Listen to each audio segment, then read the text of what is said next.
അസ്സലാമു അലൈക്കും വറഹ്മത്തുള്ളാഹി തആല വബറകാതുഹു. 27-ാം യൂണിറ്റിലെ മറ്റൊരു ഇമ്പോർട്ടൻ്റ് ആയിട്ടുള്ള വ്യക്തിത്വമാണ് നാസിക് അൽ മലായിക്ക. നാസിക് അൽ മലായിക്ക ഇറാഖിലെ വളരെ പ്രശസ്തയായ ഒരു കവയിത്രിയായിരുന്നു. 1923 ഓഗസ്റ്റ് 23-നാണ് ബഗ്ദാദിൽ അവർ ജനിക്കുന്നത്. വളരെ ഒരു കൾച്ചറൽ ആയിട്ടുള്ള ഒരു എക്കോസിസ്റ്റത്തിലായിരുന്നു അവർ വളർന്നിരുന്നത്. കാരണം അവരുടെ ഉപ്പ സ്വാദിഖ് അൽ മലായിക്ക അവിടുത്തെ ഇറാഖിലെ പ്രശസ്തനായിട്ടുള്ള ഒരു എഴുത്തുകാരനും അവരുടെ ഉമ്മ സെൽമ ഇറാഖിലെ പ്രശസ്തയായിട്ടുള്ള ഒരു കവയിത്രി കൂടെയായിരുന്നു. ഈ നാസിക് അവരുടെ സെക്കൻഡറി പഠനത്തിന് ശേഷം അവർ ദാറുൽ മുഅല്ലിമീൻ അൽ ആലിയയിലേക്ക് പോകുന്നുണ്ട്. അവിടെ വെച്ചുകൊണ്ട് അറബി ഭാഷയിൽ ഒരു ലൈസൻസോട് കൂടെ അവർ ബിരുദമെടുത്ത് പുറത്തിറങ്ങുകയും ചെയ്യുന്നു.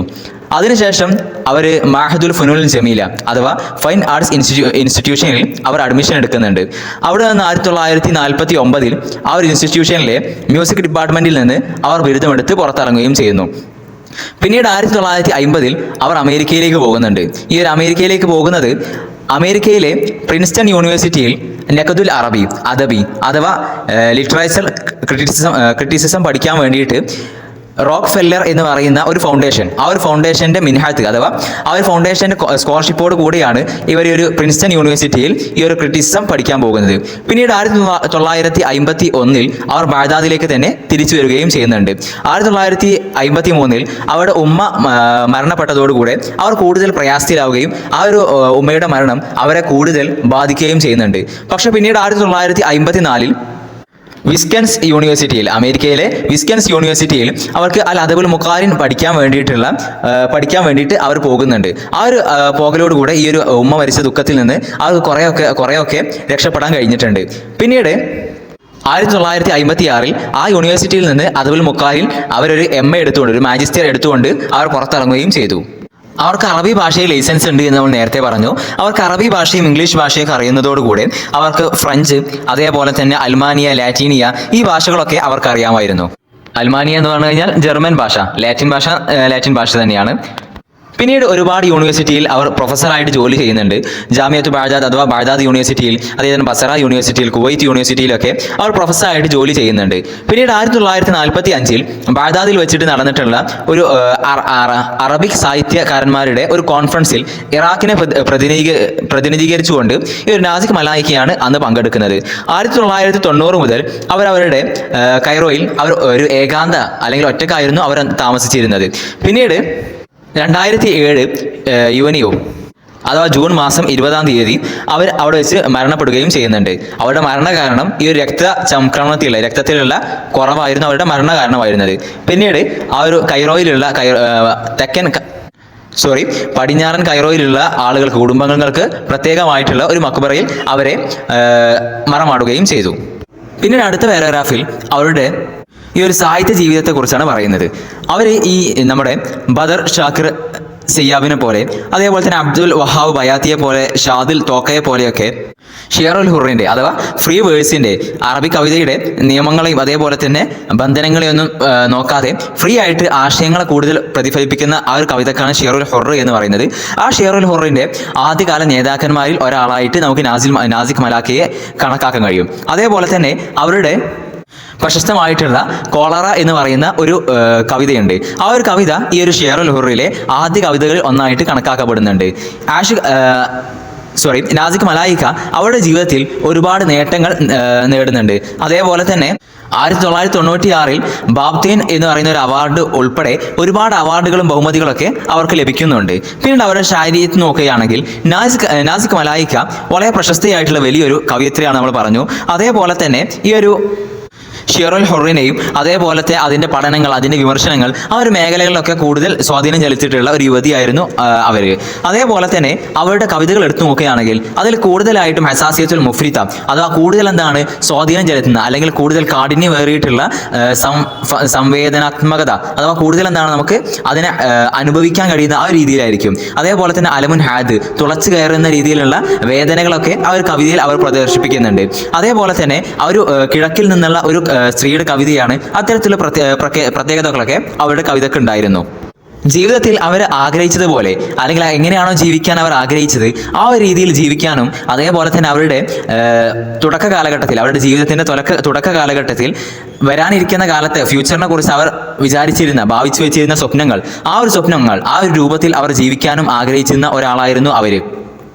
അഥവാ വലിയ വലിയ പ്രതീക്ഷകളോടുകൂടെ ഭാവിയെക്കുറിച്ച് വലിയ പ്രതീക്ഷകളിൽ ജീവിക്കുന്ന ഒരാളായിരുന്നു നാസിക് മലായിക്ക. പക്ഷേ ഈ ഒരു യാഥാർത്ഥ്യ ജീവിതത്തിന്റെ അവൾ മനസ്സിലാക്കിയതിന്റെ അതേപോലെ തന്നെ അവരെന്താണ് സ്വപ്നം കണ്ടതിന്റെ വിപരീതമാണ് എന്ന് അവർക്ക് പിന്നീട് മനസ്സിലായി. അഥവാ അവർ സ്വപ്നം കണ്ടിട്ടുള്ള ആ ഒരു സ്വപ്ന ജീവിതം എന്നല്ല യാഥാർത്ഥ്യ ജീവിതം എന്ന് അവർക്ക് പിന്നീട് മനസ്സിലായി. കാരണം ഈ ഒരു ജീവിതത്തിൽ അവളുള്ള സ്വറാമത്ത്, ആ ജീവിതത്തിലുള്ള ഒരു കാഠിന്യം, അതേപോലെ തന്നെ എത്തസമത്ത് എന്ന് പറഞ്ഞാൽ അതിലുള്ള പ്രതിബദ്ധതകൾ, അതേപോലെ തന്നെ കൊയ്യൂത് നിയന്ത്രണങ്ങൾ, അതേപോലെ തന്നെ കബത്ത് എന്ന് പറഞ്ഞു കഴിഞ്ഞാൽ അടിച്ചമർത്തലുകൾ, ഈ ജീവിതത്തിലുള്ള ഇത്തരം കാര്യങ്ങളൊക്കെ, ജീവിതത്തിലുള്ള സങ്കോചങ്ങളും അടിച്ചമർത്തലും നിയന്ത്രണങ്ങളൊക്കെ കണ്ടു കഴിഞ്ഞപ്പോൾ അവർക്ക് ഒരു ഹൈബത്ത് അമൽ അഥവാ ഒരു നിരാശ അവർക്ക് ഉണ്ടായി തീർന്നു. അപ്പൊ അവർ പ്രതീക്ഷിച്ച ജീവിതമൊന്നല്ല അവർക്ക് എന്താണ് യാഥാർത്ഥ ജീവിതത്തിൽ കാണാൻ കഴിഞ്ഞിട്ടുള്ളത്. പിന്നീട് അവരുടെ കവിതകളൊക്കെ കൂടുതലായിട്ടും മ്യൂസിക് അഥവാ കൂടുതൽ എന്താണ് ഒരു കാവ്യാത്മകത അല്ലെങ്കിൽ മ്യൂസിക്കലായിട്ടുള്ള കവിതകളാണ്. അതേപോലെ തന്നെ അതിലെന്താണ് കൂടുതലായിട്ടും ലൈലും രാത്രിയും അതേപോലെ തന്നെ ചന്ദ്രനെ അധികരിച്ചിട്ടുള്ള പ്രത്യേകമായിട്ടുള്ള ചിത്രങ്ങളൊക്കെ അവരുടെ കൂടുതൽ എന്താണ് ഭാവനാത്മകമായിട്ടുള്ള ചിത്രങ്ങളൊക്കെ അവരുടെ കവിതയിൽ നമുക്ക് കാണാൻ കഴിയും. അതേപോലെ തന്നെ കൂടുതൽ ആളുകളുമായിട്ട് സംസാരിക്കുന്ന രീതിയിലാണ് അവരുടെ കവിതകൾ ഉണ്ടാവുക. അതേപോലെ അവരുടെ കവിതയിൽ ഒരുപാട് നിരാശാത്മകമായിട്ടുള്ള ഒരുപാട് കവിതകളും ഒരുപാട് ഭാഗങ്ങളും അവരുടെ കവിതയിൽ നമുക്ക് കാണാൻ കഴിയും. പിന്നീട് അവരുടെ പ്രത്യേകമായിട്ടുള്ള കുറച്ച് ലിറ്റററി വർക്കുകൾ ഇവിടെ കൊടുത്തിട്ടുണ്ട്. ആദ്യമായിട്ട് അവരുടെ കവിതയാണ് പറയാനുള്ളത്. അതിൽ ഒന്ന് രണ്ടെണ്ണം നമുക്ക് പഠിച്ചു വെക്കാം. ഒന്ന് അവരുടെ ആഷിഖത്തുൽ ലൈൽ എന്ന് പറയുന്ന ഒരു കവിതയാണ്. അതേപോലെ തന്നെ നമ്മുടെ ഈ കോളറ എന്ന് പറയുന്നത് ഇമ്പോർട്ടൻ്റ് ആയിട്ടുള്ള ഒരു കവിത കൂടിയാണ്. അതേപോലെ തന്നെ രണ്ടാമതായിട്ടുള്ളത് ഈ ഒരു ആഷിഖത്തുൽ ലൈൽ എന്നുള്ളത് അവരുടെ 1947 അവർ രചിച്ചിട്ടുള്ളത്. അവരുടെ ആദ്യ കവിത കൂടിയാണ് ഈ ഒരു ആഷിഖത്തുൽ ലൈൽ എന്നുള്ളത്. രണ്ടാമതായിട്ട് നമുക്ക് ഓർത്തു വെക്കാൻ ഒന്നുകൂടെ എടുക്കാം. ഷവായ വ റുമാദ് എന്ന് പറയുന്ന 1949 അവർ രചിച്ച മറ്റൊരു കവിതയാണ്. പിന്നീട് അവരുടെ നെസർ അഥവാ ഗദ്യത്തിൽ അവർ രചിച്ചിട്ടുള്ള അവരുടെ ലേഖനങ്ങൾ നോക്കുകയാണെങ്കിൽ ഖലായ അഷ്യാറുൽ ആസിർ എന്ന് പറയുന്ന ഒരു ലേഖനം അവർ രചിച്ചിട്ടുണ്ട്. അതേപോലെ തന്നെ തസ്ജിയത്തുൽ ഫി മുജമൽ അറബി എന്ന് പറയുന്ന ഒരു ലേഖനം കൂടെ അവർ രചിച്ചിട്ടുണ്ട്. അപ്പോൾ ഇത്തരത്തിൽ അവരുടെ ഒന്ന് രണ്ട് ലേഖനം കൂടെ നമുക്ക് മനസ്സിലാക്കി വെക്കാം. പിന്നീട് ഇവിടെ കൊടുത്തിട്ടുള്ളത് ഒരു കവിതയാണ്. ഈ ഒരു കവിതയുടെ പേര് തന്നെ അൽ കോളറ അഥവാ അവരുടെ പ്രശസ്തമായിട്ടുള്ള ഷിയറുൽ ഹുർർ അഥവാ പ്രത്യേകമായിട്ടുള്ള വസനുകളോ ബഹറുകളോ ഒന്നും നോക്കാതെയുള്ള ഫ്രീ വേഴ്സ് ആയിട്ടുള്ള അവരുടെ ഒരു കവിതയാണ് കോളറ എന്നുള്ള ഒരു കവിത. ഈ ഒരു കവിതയാണ് നമുക്ക് പഠിക്കാനുള്ളത്. ഇവരുടെ ഈ കോളറ എന്നുള്ള കവിതയിൽ പറയുന്നത് അവരുടെ ആ കാലത്ത് ഈജിപ്തിൽ കോളറ വരികയും ആ ഒരു കോളറ വന്നത് കാരണത്താൽ ഒരുപാട് പേരെന്താണ് ആ ഒരു രോഗം കാരണത്താൽ മരിച്ചു പോകുന്നുണ്ട്.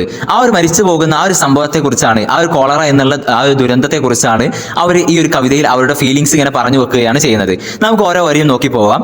സെക്കൻഡ് ഈ പറയാൻ പോകുന്ന വരികളിൽ ഈ രാത്രിയുടെ നിശബ്ദതയിൽ എന്താണ് എല്ലാ വീടുകളിലും ഓരോരുത്തരും ഇങ്ങനെ മരിച്ചിട്ട് ആളുകൾ ഈ മരിച്ചവർക്ക് വേണ്ടിയിട്ട് കരയുന്ന ആ ഒരു സന്ദർഭത്തെ കുറിച്ചാണ് ഈ തുടർന്ന് വരുന്ന വരികളിൽ പറയുന്നത്. സക്കന ലേലു രാത്രി നിശബ്ദമായി അസിയ നീ ശ്രദ്ധിച്ച് കേൾക്കുക ഇലാ വക്കൈ സ്വതൻ അനാഥി ആ മരിച്ചവർക്ക് വേണ്ടിയിട്ട് അവരുടെ കുടുംബങ്ങൾ അത് കാരണത്താൽ അവരുടെ കുടുംബങ്ങൾ ഇങ്ങനെ കരയുന്നുണ്ടല്ലോ. ആ അവരുടെ തേങ്ങിക്കരച്ചിലിന്റെ അതിന്റെ ആ ഒരു എക്കോ സ്വത എന്ന് പറഞ്ഞാൽ എക്കോ അതിന്റെ ആ ഒരു മുഴക്കത്തിലേക്ക് അതിൻ്റെ ആ ഒരു പ്രതിധ്വനിയിലേക്ക് നീ ശ്രദ്ധിച്ച് കേൾക്കുക. അതേപോലെ തന്നെ ഫി ഒംകിൽ ദുൽമതി ആ രാത്രിയുടെ ആഴങ്ങളിൽ തഹ്ത സ്വമതി ആ രാത്രിയുടെ ആ നിശബ്ദതയ്ക്കടിയിൽ അതേപോലെ തന്നെ അൽ അംവാതി അവരെന്തിനു വേണ്ടിയിട്ടാണ് കരയുന്നത്? അൽ അംവാതി ആ മരിച്ചുപോയ ആളുകൾ കാരണത്താൽ. ഇപ്പോൾ മരിച്ചുപോയവർക്ക് വേണ്ടിയിട്ട് ഈ രാത്രിയുടെ അന്ധകാരത്തിൻ്റെയും രാത്രിയുടെ നിശബ്ദതയ്ക്ക് ഇടയിലും അവരെന്താണ് അവർ കരയുന്ന ആ ഒരു കരച്ചിലിന് അവരുടെ തേങ്ങി കരച്ചിലിൻ്റെ ആ ഒരു ധ്വനി നീ കേൾക്കുക.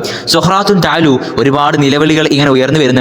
ജൽത്വരിബു അതിങ്ങനെ അങ്ങോട്ടും ഇങ്ങോട്ടും ഇങ്ങനെ അലയടിക്കുന്നുണ്ട്. അതേപോലെ തന്നെ ഹുസ്നുൻ യതദഫഖു ആ മരിച്ചവർ കാരണത്താൽ അവർക്കൊക്കെ എന്ത് ചെയ്യുന്നുണ്ട്? ഹുസ്നുൻ ദുഃഖങ്ങൾ ഇങ്ങനെ യതദഫഖു അതിങ്ങനെ ഒഴുകുന്നുണ്ട്. യൽതഹിബു അതിങ്ങനെ ജ്വലിക്കുന്നുണ്ട്. അതേപോലെ തന്നെ യതഅസ്സറു ഫീ സദൽ ആഹാത്ത് നെടുവീർപ്പിന്റെ ആ ഒരു പ്രതിധ്വനി അവിടെ ഇടറി വീഴുന്നുണ്ട്. ഫീ കുല്ലി ഫുആദിൻ ഗലിയാനു എല്ലാവരുടെ ഹൃദയങ്ങളിലും ഒരു തിളച്ചു മറയലുണ്ട്. അഥവാ എല്ലാവരുടെ ഹൃദയങ്ങൾ എന്താണ് ഈ ഈ ഒരു ഇത്രയും മരണങ്ങൾ കാരണത്താൽ വേദനയിൽ എന്താണ് ഇങ്ങനെ തിളച്ചു മറിയാണ്. ഫിൽ കൂഹി സാക്കിനി അസ്ഹാനു ആ ശാന്തമായിട്ടുള്ള എല്ലാ കുടിലുകളിലും അഹ്സാനു ഒരുപാട് ദുഃഖങ്ങളുണ്ട്. ഫീ കുല്ലി മക്കാനിൻ എല്ലാ സ്ഥലത്തുമുണ്ട്. റോഹൻ തസ്റൗ ഫിൽ ദുൽമാതി അന്ധകാരത്തിൽ അല്ലെങ്കിൽ എന്താണ് ഈ ഒരു ഇരുട്ടിന്റെ മറവിൽ നിലവിളിക്കുന്ന ആത്മാക്കൾ എല്ലാ ഇടങ്ങളിലുമുണ്ട്. അഥവാ ഒരുപാട് സ്ഥലങ്ങൾ ഒരുപാട് ആളുകൾ ആളുകൾ എന്ത് ചെയ്തിട്ടുണ്ട്, മരിച്ചിട്ടുണ്ട്. ഫീ കുല്ലി മക്കാനിൻ, എല്ലാ സ്ഥലങ്ങളിലും യബ്കി സൗത്തു, ശബ്ദങ്ങൾ ഇങ്ങനെ കരയുന്നുണ്ട്. ഹാദാ മാ ഖദ് മസ്സഖതുൽ മൗതു, ഇതാണ് മരണം കീറിപ്പറിച്ചിരിക്കുന്നത്. ഈ ഒരു അവസ്ഥയാണ്. അഥവാ കോളറ കാരണത്താൽ ഈ മരണം ഉണ്ടായതിന്റെ ബാക്കി പത്രം അങ്ങനെ ഇത്രയും മരണങ്ങളുടെ ഇടയിൽ അന്നത്തെ ഈജിപ്തിന്റെ അവസ്ഥ ഇങ്ങനെയായിരുന്നു എന്ന് അവർ പറഞ്ഞു നോക്കുകയാണ്. ഹാലാമാ അത് മസ്സഖതഹു അൽ മൗതു, മരണം കീറിപ്പറിച്ചിരിക്കുന്നത് ഇതാണ്. അൽ മൗത്ത് അൽ മൗത്ത് അൽ മൗത്ത്, മരണം മരണം മരണം എന്നിങ്ങനെ പറയുകയാണ്. അഥവാ മരണം എന്ത് ചെയ്തിട്ടുണ്ട്, എല്ലാവരെയും എന്ത് ചെയ്തിട്ടുണ്ട്, ഉടമപ്പെടുത്തിയിട്ടുണ്ട്. ഒരുപാട് ആൾക്കാരെ കൊന്നിട്ടുണ്ട്. ആ മരണം കാരണത്താൽ, ഇത്രയും മരണം കാരണത്താൽ ഈജിപ്തിലെ അവസ്ഥ തന്നെ മാറിപ്പോയിട്ടുള്ള ഒരു കാര്യമാണ് ഇവിടെ കവി പറഞ്ഞു വെക്കുന്നത്. പിന്നീട് ഈ അടുത്ത വരികളിൽ പറയുന്നത്, ഈ അടുത്ത വരികളിൽ കവി നെയിലിനെ വിളിച്ചുകൊണ്ട്, അഥവാ നെയിൽ നദിയെ വിളിച്ചുകൊണ്ട് അവരുടെ സങ്കടം പറയുന്ന ഒരു രീതിയാണ് പറയുന്നത്. യാ ഹുസ്ന നെയിലി സ്വാരിഹ മിമ്മാ ഫഅൽ മൗതു, ഈ മരണം ചെയ്തത് കാരണത്താൽ നിലവിളിക്കുന്ന നെയിലിന്റെ സങ്കടമേ. തൊലാൽ ഫജറു, ആ രാത്രിയെല്ലാം കഴിഞ്ഞിട്ട് ഇവിടെ പ്രഭാതം ഉദിച്ചിട്ടുണ്ട്. അപ്പോൾ രാത്രിയിൽ എന്താണ്, എല്ലാവരും ഇങ്ങനെ കരഞ്ഞുകൊണ്ടിരിക്കുകയാണ്. ആ രാത്രി കഴിഞ്ഞ് അതിന് ശേഷമുള്ള പ്രഭാതം ഉദിച്ചിട്ടുണ്ട്. അതുകൊണ്ട് അസിയ, നീ ശ്രദ്ധിച്ച് കേൾക്കുക. ഇലാ വക്കയ ഹൊത്തൽ മാഷീൻ, ആ നടക്കുന്നവരുടെ കാലടി ശബ്ദങ്ങളിലേക്ക് നീ ശ്രദ്ധിച്ച് കേൾക്കുക. നെയിലിനോട് പറയാണ്, നീ ആ നടക്കുന്നവരുടെ കാലടി ശബ്ദങ്ങളിലേക്ക് നീ ശ്രദ്ധിച്ച് കേൾക്കുക. അഥവാ രാത്രി എന്താണ്, എല്ലാവരും ഇങ്ങനെ മരിച്ചവർ കാരണത്താൽ എന്ത് ചെയ്തു, ഇങ്ങനെ കരഞ്ഞു. എന്നിട്ട് പ്രഭാതമായ സമയത്ത് ഈ മരിച്ചവരെ എന്താണ്, അവരുടെ ഭൗതിക ശരീരത്തെ, ജനാസയെ മറമാടാൻ വേണ്ടി കൊണ്ടുപോകുന്നുവല്ലോ, ആ ജനാസയെ അനുഗമിക്കുന്ന ആളുകളുടെ കാലടി ശബ്ദങ്ങളെ നീ കേൾക്കുക എന്നാണ് പറയുന്നത്. ഫി സുംതിൽ ഫജ്രി, എപ്പോഴാണ് ഈ ഒരു ജനാസയെ, ഈ ഒരു മരിച്ചവരെ മറമാടാൻ വേണ്ടിയിട്ട് ഇവർ കൊണ്ടുപോകുന്നത്? ഫി സുംതിൽ ഫജ്രി, ഈ പ്രഭാതത്തിന്റെ നിശബ്ദതയിൽ. അസിഹ്, നീ ഉണരുക. ഒന്നുർ, എന്നിട്ട് നീ നോക്കുക. റക്ബൽ ബാക്കിൻ, ആ കരയുന്നവരുടെ സംഘത്തെ നീ നോക്കുക. അഷ്റത്തു അംവാത്തിൻ, 10 ആളുകൾ മരിച്ചു. അല്ല, ഇഷ്റൂൻ, 20 ആളുകൾ മരിച്ചു. അഥവാ മരണത്തിന്റെ സംഖ്യ എന്താണ്, ഇങ്ങനെ കൂടിക്കൊണ്ടേയിരിക്കുകയാണ്. മരിക്കുന്നവരുടെ എണ്ണം ഇങ്ങനെ കൂടിക്കൊണ്ടേയിരിക്കുകയെന്നാണ്. ആദ്യം 10 ആൾക്കാർ മരിച്ചു, പിന്നെ അത് 20 അങ്ങനെ കൂടിക്കൊണ്ടേയിരിക്കുകയാണ്. ലാ തുഹ്സി, നീ അതിനെ ക്ലിപ്തപ്പെടുത്തണ്ട.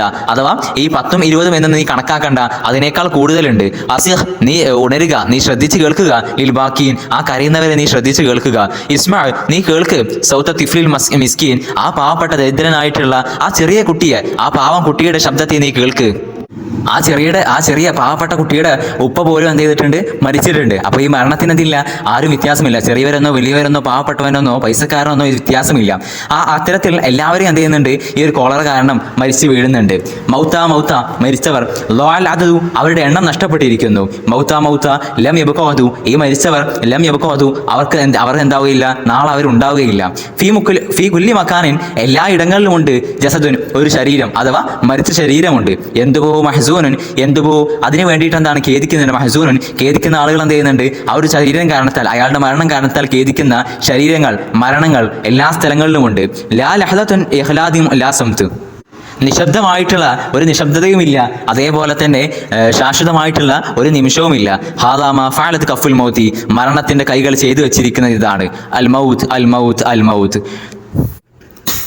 പിന്നീട് അടുത്ത വരികളിൽ ഈ ഒരു കോളറയെ ഒരു മനുഷ്യനോട് സാദൃശ്യപ്പെടുത്തുകയാണ്. അഥവാ തീരെ കരുണയില്ലാതെ ക്രൂരനായിട്ടുള്ള ഒരു മനുഷ്യൻ. ആ ഒരു മനുഷ്യൻ എന്താണ്, വളരെ നിഗൂഢമായിട്ടുള്ള ഭയാനകരമായിട്ടുള്ള ഒരു ഗുഹയിൽ ഉറങ്ങുകയാണ്. ആ ഉറക്കത്തിന് ശേഷം ആ ഒരു മനുഷ്യൻ എഴുന്നേൽക്കുകയും ആ ഗുഹയിൽ നിന്ന് പുറത്തു വരികയും ഈ ഒരു ഈജിപ്തിലെ മനോഹരമായിട്ടുള്ള താഴ്വരകളിലേക്ക് ഇരച്ചു കയറുകയും അവിടെയുള്ള ആളുകളെയൊക്കെ പകയോടുകൂടെ അവിടെയുള്ള ആളുകളെല്ലാം കൊല്ലാൻ തുടങ്ങുകയും ചെയ്തു. ആ ഒരാളെന്താണ്, ആ ഒരു താഴ്വരയിലേക്ക് കയറിയിട്ട് ഒരു ഭ്രാന്തനെ പോലെ അട്ടഹസിച്ച് ചിരിക്കുകയും ചെയ്തു. ഈ അവിടെ കരയുന്ന ആളുകളുടെ കരച്ചിലൊന്നും അയാൾ കേൾക്കാൻ തന്നെ നിന്നില്ല. കാരണം അയാൾക്ക് എന്താണ്, അത്രയും കരുണയില്ലാത്തൊരു മനുഷ്യനായിരുന്നു. അവിടെ കാണുന്ന ആളുകളെല്ലാം അയാൾ കൊന്നുകൊണ്ടേയിരുന്നു. എല്ലായിടത്തും അയാളുടെ ക്രൂരത അയാൾ അവശേഷിപ്പിച്ചു. അവിടെയുള്ള കർഷകരുടെ താഴ്വരകൾ, അവരുടെ വീടുകളിലെല്ലാം ഈ ഒരു മരണത്തിന്റെ ദുഃഖങ്ങൾ കൊണ്ട് അയാൾ നിറച്ചു. അഥവാ അത്തരത്തിലുള്ള ഒരു മനുഷ്യനോട് എന്താണ് ഈ ഒരു കോളറയെ താരതമ്യം ചെയ്തുകൊണ്ടാണ് ഇവിടെ പറയുന്നത്. നമുക്ക് നോക്കാം. തെഷ്കുൽ ബഷരിയത്തു തെഷ്കു മാ ഇർതകിബുൽ മൗതു, ഈ മരണം ചെയ്തു വെച്ചതിനെയൊക്കെ മനുഷ്യൻ ഇങ്ങനെ പരാതി പറയുന്നുണ്ട്. ഇനി അടുത്ത വരിയിൽ പറയുന്നതാണ് അൽ കോളറ, ഈ കോളറ ഫീ കഹ്ഫി റുഅബി മഅൽ അശ്ലാ, ഒരുപാട് അവശിഷ്ടങ്ങൾ, മരിച്ചുപോയവരുടെ ഒരുപാട് അവശിഷ്ടങ്ങളില്ല ഒരു ഭയാനകരമായിട്ടുള്ള ഒരു ഗുഹയിൽ ഉറങ്ങുന്ന ഒരാളെ പോലെയാണ് നമ്മൾ പറഞ്ഞല്ലോ. അപ്പോൾ ഈ ഒരു കോളറ അത്തരത്തിൽ ഒരു ഗുഹയിൽ ഉറങ്ങുകയാണ്. ഫീ സുംതിൽ അബ്ദിൽ ഖാസി, കഠിനമായിട്ടുള്ള ശാശ്വതമായിട്ടുള്ള ഒരു നിശബ്ദതയിൽ, ആ നിശബ്ദതയിലുള്ള ഗുഹയിൽ അത് ഉറങ്ങുകയാണ്. ഹൈസുൽ മൗത്തു ദവാഉൻ, മരണമാണ് പരിഹാരം എന്നുള്ള ഒരു വിശ്വസിക്കുന്നതായ രീതിയിൽ. അഥവാ ഈ ഒരു മനുഷ്യന്റെ നമ്മൾ നേരത്തെ പറഞ്ഞിട്ടുള്ള ഒരു ക്രൂരനായ മനുഷ്യൻ, ആ ഒരു മനുഷ്യന്റെ വിശ്വാസം എന്ന് പറയുന്നത് എല്ലാ കാര്യത്തിൽ നിന്നുള്ള മോചനമാണ്, എല്ലാ കാര്യത്തിന്റെയും പരിഹാരമാണ് മരണം എന്ന് വിശ്വസിക്കുന്ന ഒരാളായിരുന്നു അയാൾ. അപ്പോൾ ഈ ഒരു കോളറ അത്തരത്തിൽ ഒരു കഠിനമായിട്ടുള്ള ശാന്തതയിലുള്ള ഒരു ഗുഹയിൽ, ആ ഒരു ഗുഹയിൽ എന്താണ് ഭയാനകമായിട്ടുള്ള ഒരു ഗുഹയിൽ ഉറങ്ങുകയാണ്. ആ കോളറയുടെ വിശ്വാസം മരണമാണ് എല്ലാത്തിനെയും പരിഹാരം എന്നാണ് ആ ഒരു കോളറയുടെ വിശ്വാസം. ആ ഒരു കോളറ ഇസ്തൈഖദ ദാഉൽ കോളറ, അങ്ങനെ ആ ഒരു എഴുന്നേറ്റു. ഹെക്കദൻ യതദഫഖു മൗത്തൂറ, പക കാരണത്താൽ എന്ത് ചെയ്യുന്നുണ്ട്, ആ ഒരു കോളറ ഒലിക്കുന്നുണ്ട്. മൗത്തൂറൻ എന്ന് പറഞ്ഞു കഴിഞ്ഞാൽ ഏകാന്തമായ നിലയ്ക്ക് എന്നൊക്കെ അർത്ഥം വെക്കാം. അതായത് ഒരാൾക്ക് എന്താണ് ഒരു നഷ്ടം സംഭവിക്കുകയും പക്ഷെ അതിന് പ്രതികാരം ചെയ്യാതിരിക്കാൻ കഴിയുന്ന അത്രയും ആ ഒരു വിഷമ അവസ്ഥയുണ്ടല്ലോ, ആ ഒരു അവസ്ഥയിൽ ഉണ്ടാവുന്ന പക, ആ ഒരു പകയ്ക്കാണ് നമ്മൾ എന്ത് പറയാറുള്ളത്, ഹെക്കദും മൗത്തൂർ എന്നൊക്കെ പറയാറുള്ളത്. ആ ഒരു അത്തരത്തിൽ എന്താണ് ഈ ഒരു കോളറയ്ക്ക് മനുഷ്യത്വത്തോടുള്ള ഒരു പക വർദ്ധിച്ചു വന്നു. എന്നിട്ട് ഹബത്തൽ വാദി അൽ മരിഹ വളരെയധികം തിളക്കമുള്ള, മരിഹ എന്ന് പറഞ്ഞാൽ സന്തോഷമുള്ള തായ്വരകളിലേക്ക് ആ ഒരു കോളറ ഇരച്ചു കയറി. യസ്രഹു, എന്നിട്ട് അവിടെ വെച്ചെന്താണ് അട്ടഹസിച്ചു. മുൽത്തരിബൻ, ചിരിച്ചുകൊണ്ട് എന്ത് ചെയ്യുന്നുണ്ട്, അട്ടഹസിക്കുന്നുണ്ട്. മജ്നുനൻ, ഒരു ഭ്രാന്തനെ പോലെ അട്ടഹസിച്ച് ചിരിക്കുന്നുണ്ട്. ലായസ്മൗ സൗത്തിൽ ബാക്കിയൻ, അവിടെ കരയുന്ന സാധാരണക്കാരായ മനുഷ്യരുടെ ആ കരച്ചിലിനെ ഒന്നും എന്ത് ചെയ്യുന്നില്ല, ആ ഒരു കോളർ കേൾക്കുന്നില്ല. ഫീ കുല്ലി മക്കാനിൻ, കാരണം ആ കോളർക്ക് എന്തില്ല, ഒരു കരുണയുമില്ല. ഫീ കുല്ലി മക്കാനിൻ, എല്ലാ സ്ഥലങ്ങളിലും ഹല്ലഫ, ആ കോളർ ഉപേക്ഷിച്ചു. ഹല്ലഫ മെഹ്ലദുഹു, ആ കോളറയുടെ നഖം കൊണ്ടാണല്ലോ മനുഷ്യരെ കൊല്ലുന്നത്. അപ്പോൾ നമ്മളെന്താണ് മൃഗങ്ങളൊക്കെ നഖങ്ങൾ കൊണ്ടായിരിക്കും മനുഷ്യനെ അല്ലെങ്കിൽ എന്താണ് ജീവികളെ കൊല്ലാറുള്ളത്. അതുകൊണ്ടാണ് ഇവിടെ നഖം എന്ന് പറഞ്ഞിട്ടുള്ളത്. ആ കോളറയുടെ നഖങ്ങൾ എന്ത് ചെയ്തിട്ടുണ്ട്, എല്ലാ സ്ഥലങ്ങളിലും അതിന്റെ അടയാളങ്ങൾ, അതിന്റെ പ്രതിധ്വനികൾ എന്ത് ചെയ്തിട്ടുണ്ട്, ഉപേക്ഷിച്ചിട്ടുണ്ട്. അഥവാ അത് പോയ എല്ലാ സ്ഥലങ്ങളിലും എന്ത് ചെയ്യുന്നുണ്ട്, ആൾക്കാരെ കൊല്ലുകയും ആ ഒരു എല്ലായിടത്തും അതിന്റെ ക്രൂരതയുടെ അടയാളത്തെ അവശേഷിപ്പിക്കുകയും ചെയ്തിട്ടുണ്ട്. എത്രത്തോളം ഫീ കൂഹൽ ഫല്ലാത്തി, ഈ ഒരു കർഷകന്റെ കുടിലിൽ പോലും, ഫി ബൈത്തി, അയാളുടെ വീട്ടിൽ, ലാ ഷൈഅ, ഒരു കാര്യവുമില്ല, സിവ സുറാഖത്തിൽ മൗത്തി, ഈ മരണത്തിന്റെ അട്ടഹാസങ്ങൾ, നിലവിളികളല്ലാതെ ഈ കർഷകന്റെ വീട്ടിൽ, അയാളുടെ ചെറിയ കുടിലിൽ ഒന്നും ബാക്കിയായിട്ടില്ല. അപ്പോൾ ഇവിടെ എന്താണ്, ഒരു വ്യത്യാസവുമില്ല. ഈ കർഷകന്റെ ചെറിയ കുടിലിൽ പോലും എന്ത് ചെയ്യുന്നിട്ടുണ്ട്, ഈ ഒരു മരണം വന്നിട്ടുണ്ട്. അൽ മൗത്തു ഫി ഷഖ്സി കോളറ എന്ന് പറയുന്നത് ആ ഒരു രോഗത്തെ ഒരാളായിട്ട് കണക്കാക്കാൻ നമ്മൾ പറഞ്ഞു. അപ്പോൾ ഫി ഷഖ്സി ആ കോളറ എന്നുള്ള ആ ഒരു വ്യക്തി, അൽ ഖാസി, ക്രൂരനായിട്ടുള്ള ആ ഒരു വ്യക്തി, യംതഖിമുൽ മൗത്ത, ആ ഒരു മരണത്തിന് എന്ത് ചെയ്യുന്നുണ്ട്, മരണം കൊണ്ട് അയാൾ എന്ത് ചെയ്യുന്നുണ്ട്, പ്രതികാരം ചെയ്യുന്നുണ്ട്. അപ്പോൾ കോളറയെ എന്ത് ചെയ്യാണ്, ഒരു മനുഷ്യനോട് സാമ്യപ്പെടുത്തുകൊണ്ടാണ് സംസാരിക്കുന്നത്. അസുംതു, എല്ലായിടത്തും എന്താണ്, ഈ ഒരു നിശബ്ദതയാണ്, എല്ലായിടത്തും മരണവും അത് കാരണത്താൽ നിശബ്ദതയുമാണ് എല്ലായിടത്തും ഉള്ളത്. ആ ഒരു നിശബ്ദത, അസുംതു, ആ ഒരു നിശബ്ദത, മുരീറുൻ, അത് വളരെയധികം കൈപ്പുള്ളതാണ്, അത് വളരെയധികം അരോചകമാണ്. ലാ ഷൈഅ സിവ റജഅ തക്ബീരി, എല്ലായിടത്തും ആ ഒരു തക്ബീറിന്റെ മുഴക്കമല്ലാതെ, തക്ബീറിന്റെ ആവർത്തനങ്ങളല്ലാതെ ഒന്നും അവശേഷിച്ചിട്ടില്ല. അപ്പം മരിച്ചു കഴിഞ്ഞാൽ എന്താണ്, തക്ബീർ ചൊല്ലുമല്ലോ, ആ തക്ബീറാണ് എല്ലായിടത്തും ബാക്കിയുള്ളത്. ഹത്ത ഏതുവരെ, അഥവാ ഈ കോളറ കാരണത്താൽ എന്ത് ചെയ്യുന്നുണ്ട്, ഒരുപാട് ആൾക്കാർ മരിച്ചിട്ടുണ്ട്, ഒരുപാട് ആൾക്കാരെ ഇത് എന്ത് ചെയ്തിട്ടുണ്ട്, കൊന്നിട്ടുണ്ട്. ഹത്ത ഏതുവരെ, ഹഫാറുൽ ഖബരി, ഈ ഖബർ കുഴിക്കുന്ന ആൾ വരെ, അയാൾ വരെ മരിച്ചു പോയിട്ടുണ്ട്. അഥവാ ഈ കോളറ വന്നാണ് മരിച്ച ആളുകൾക്ക് വേണ്ടിയിട്ട് ഖബർ കുഴിക്കുന്ന ആളെന്ത് ചെയ്തിട്ടുണ്ട്, മരിച്ചിട്ടുണ്ട്. ലം യബ്ക നസീറു, ആ ഖബർ കുഴിച്ച ആളെ സഹായിച്ച ആളെ പോലും ബാക്കിയായിട്ടില്ല. അഥവാ ഈ കോളറ വന്ന് മരിച്ച ആളുകളെ സഹായിച്ച ആളുകൾ, അതേപോലെ തന്നെ ഇവർക്ക് വേണ്ടിയിട്ട് ഖബർ കുഴിച്ച ആളുകൾ, കുഴിക്കാൻ വേണ്ടിയിട്ട് സഹായിച്ച ആളുകൾ, ഇവരൊന്നും ബാക്കിയായിട്ടില്ല. അൽ ജാമിയു മാത്ത മുഅദ്ദിനു, അൽ ജാമിയു, അവിടെയുള്ള ജുമാഅത്ത് പള്ളിയിലെ മുഅദ്ദിൻ എന്ത് ചെയ്തിട്ടുണ്ട്, മരിച്ചിട്ടുണ്ട്. അഥവാ ഈ ഒരു കോളറ ബാധിച്ച് മരിച്ച ആളുകൾക്ക് വേണ്ടി ദുആ ചെയ്തിട്ടുള്ള, പ്രാർത്ഥിച്ചിട്ടുള്ള പള്ളിയിലെ മുഅദ്ദിൻ പോലും മരിച്ചു പോയിട്ടുണ്ട്. അൽ മയ്യത്തു മൻ സൈവബ്ബിനുഹു, ഈ മരിച്ച ആളുകളെ കൂടുതൽ പ്രകീർത്തിച്ച് സംസാരിക്കുന്ന അല്ലെങ്കിൽ അവർക്ക് എന്താണ് അനുശോചനം അറിയിക്കുന്ന ആളുകളും അവരും മരിച്ചു പോയിട്ടുണ്ട്. ലം യബ്ക, ബാക്കിയായിട്ടില്ല, സിവാ നൗഹിം വ സഫീരിൻ, അവിടെ ഈ സ്ത്രീകളുടെ കരച്ചിലും അതേപോലെ തന്നെ നെടുവീർപ്പുകളും അല്ലാതെ ഒന്നും ബാക്കിയായിട്ടില്ല. അതിഫ്ലു, അതേപോലെ തന്നെ ആരും മരിച്ചിട്ടുണ്ട്, അതിഫ്ലു ബിലാ ഉമ്മിൻ വ അബിൻ, ഈ ചെറിയ കുട്ടിയുടെ ഉമ്മയും ബാപ്പയും ഒക്കെ എന്ത് ചെയ്തിട്ടുണ്ട്, മരിച്ചു പോയിട്ടുണ്ട്. ആ കുട്ടിയാണെങ്കിൽ യബ്കീമിൻ കൽബിൻ മുൽതഹിബിൻ, കത്തുന്ന ഹൃദയം കാരണത്താൽ, അഥവാ വേദനിക്കുന്ന ഹൃദയം കാരണത്താൽ, ദുഃഖം കാരണത്താൽ ആ ഉപ്പയും ഉമ്മയും ഇല്ലാത്ത കുട്ടി, ഉപ്പയും ഉമ്മയും മരിച്ചുപോയ ആ കുട്ടി കരയുന്നുണ്ട്. വദൻ, നാളെ, ലാ ശക്ക, ഒരു സംശയവുമില്ല, സയുൽഖിഫു ദാഉ ശരീറു, ഈ മോശമായിട്ടുള്ള രോഗം, ഈ ഒരു കോളറ നിന്നെയും പിടിപെടും, സെൽഖിഫു നിന്നെയും അത് വിഴുങ്ങും എന്നുള്ള കാര്യത്തിൽ എന്തില്ല, ഒരു സംശയവുമില്ല. യാ ഷബ, പിന്നീട് എന്താണ് ഈ ഒരു കോളറയോട് കവി സംസാരിക്കുകയാണ്. യാ ഷബ അൽ ഹൈദ, ഈ ഒരു കോളറയുടെ പ്രേതമേ എന്ന് പറയുകയാണ്. അഥവാ ഹൈദ എന്ന് പറഞ്ഞു കഴിഞ്ഞാൽ ഈ ഒരു ശ്വാസം മുട്ടലിനൊക്കെയാണ് ഹൈദ എന്ന് പറയുക. അപ്പോൾ ഇവിടെ ഈ ഒരു ഹൈദ എന്നുള്ളത് ഉപയോഗിച്ചിട്ടുള്ളത് കോളറക്ക് ആണ് ഹൈദ എന്നുള്ളത് ഉപയോഗിച്ചിട്ടുള്ളത്. അതേപോലെ തന്നെ ശബഹ എന്ന് പറഞ്ഞു കഴിഞ്ഞാൽ പ്രേതത്തിനൊക്കെയാണ് പറയാറുള്ളത്. ഇവിടെ ഉദ്ദേശിക്കുന്നത് മരണം എന്നുള്ളതാണ്. അഥവാ ഓ യാ ശബ ഹൈദ, ഓ കോളറ കാരണത്താൽ ഉള്ള മരണമേ, മാ ബുക്കൈത, നീ എന്തൊന്നാണ് ബാക്കി വെച്ചിട്ടുള്ളത്? നീ ഒന്നും ബാക്കി വെച്ചിട്ടില്ല, എല്ലാവരെയും നീ കൊന്നു കളഞ്ഞില്ലേ. ലാ ഷൈഅ, നീ ഒന്നും ബാക്കി വെച്ചിട്ടില്ല. സിവ അഹ്സാനിൽ മൗത്തി, ഈ മരിച്ചവർ കാരണത്താലുള്ള ദുഃഖമല്ലാതെ വേറൊന്നിനെയും നീ ബാക്കി വെച്ചിട്ടില്ല. അൽ മൗത്ത്. പിന്നീട് അധികം എന്താണ് ഈ ഒരു കവി മിസ്രിനോട്, ഈജിപ്തിനോട് സംസാരിക്കുകയാണ്. യാ മിസ്ർ, ഓ മിസ്രേ, ഷുഊരി മസ്സഖഹു മാ ഫഅലൽ മൗതു, ഈ മരണങ്ങൾ, ഈ കോളറ കാരണത്താലുള്ള മരണങ്ങൾ, ആ മരണം ചെയ്തു വെച്ചൊരു കാര്യം എൻ്റെ വികാരത്തെ പിച്ച് ചീന്തിയിട്ടുണ്ട്. എൻ്റെ വികാരത്തെയും അതേപോലെ തന്നെ എൻ്റെ എല്ലാ കാര്യങ്ങളെയും, എൻ്റെ ഫീലിങ്സിനെ എല്ലാം അത് പിച്ച് ചീന്തിയിട്ടുണ്ട് എന്ന് പറഞ്ഞുകൊണ്ട് ഈ ഒരു കവിത ഇവിടെ അവസാനിപ്പിക്കുകയാണ്. അപ്പോൾ ഈ ഒരു കവിതയും അതേപോലെ തന്നെ ഈ നാസിക് മലായിക്കയും വളരെ ഇമ്പോർട്ടൻ്റ് ആയിട്ട് നോക്കേണ്ട ഒരു കാര്യം തന്നെയാണ്. അതുകൊണ്ട് തന്നെ ഇത് നന്നായിട്ട് നോക്കി വെക്കുക. അസ്സലാമു അലൈക്കും വറഹ്മത്തുള്ളാഹി തആല വബറകാതുഹു.